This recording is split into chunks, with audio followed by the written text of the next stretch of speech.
Vitamin B12, దాన్ని methyl cobalamin అని కూడా అంటారు. దీని గురించి తెలుసుకుందాం ఈరోజు. ఈ వైటమిన్ B12 వచ్చేసి నీళ్ళలో కరిగే వైటమిన్.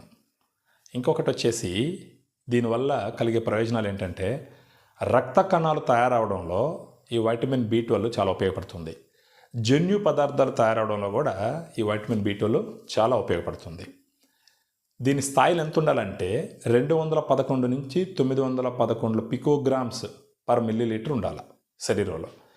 211 కన్నా తగ్గింది అంటే చాలా ఆరోగ్య సమస్యలు వస్తాయి. కొన్ని చెప్పుకుందాం. తరచుగా తలనొప్పి రావడం దానికి ఇది ఒక కారణం అయి ఉంటుంది. తర్వాత కాళ్ళు మంటలు, చేతులు మంటలు, సూదులతో పొడిచినట్టు, మండినట్టు, అక్కడ వచ్చేసి సరసర అన్నట్టు, రాత్రిపూట నిద్ర పట్టుకుంటున్నట్టు